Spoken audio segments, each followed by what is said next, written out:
নমস্কার বন্ধুরা, আজকে নিয়ে এসেছি কষা কষা আলুর দমের রেসিপি। এটা কিন্তু তোমরা ভাত, রুটি, পরোটা সব কিছুর সঙ্গে সার্ভ করতে পারবে। তবে চলো বন্ধুরা, দেখে নিই কীভাবে বানালাম এই কষা আলুর দম। তো এর জন্য প্রথমে আমি কড়াইতে সর্ষের তেল গরম করে শুকনো লঙ্কা, জিরে আর তেজপাতা ফোড়ন দিয়ে একটু ভাজা ভাজা করে নিয়েছি। তারপর এই একই তেলের মধ্যেই কিন্তু আমি একটু বড় সাইজ করে কেটে রাখা আলুগুলো দিয়ে দিলাম। এবার আলুগুলো একদম কিন্তু লাল লাল করে ভেজে নেব। তো আলুগুলো কিন্তু ভাজা হয়ে গেছে, দেখো আলুগুলোর একদম কালার চেঞ্জ হয়ে গেছে।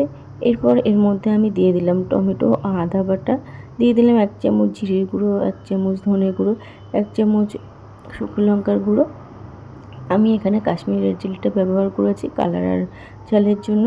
তো সমস্ত মশলাকে কিন্তু ভালো করে আমি কষিয়ে নেব, একদম ভালো করে এটাকে কষাতে হবে।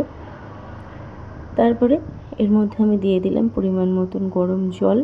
গরম জলটা দিলে কিন্তু তরকারির কালারটা যেমন সুন্দর আসে আর তরকারিটাও ভালো লাগে খেতে।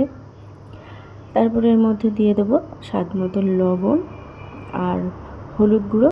লবণ আর হলুদটা দিয়ে ভালোভাবে মিশিয়ে নেব আর এটা ঢাকা দিয়ে 10 মিনিট মতন ফুটিয়ে নিয়েছি। 10 মিনিট পরে কিন্তু ঝোলটা একদম মজে আসছে। দিয়ে দিলাম স্বাদ মতন চিনি আর 1 চামচ গরম মশলা গুঁড়ো।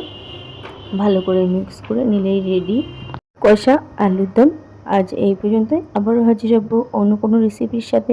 সবাই ভালো থেকো, সুস্থ থেকো, রাধে রাধে।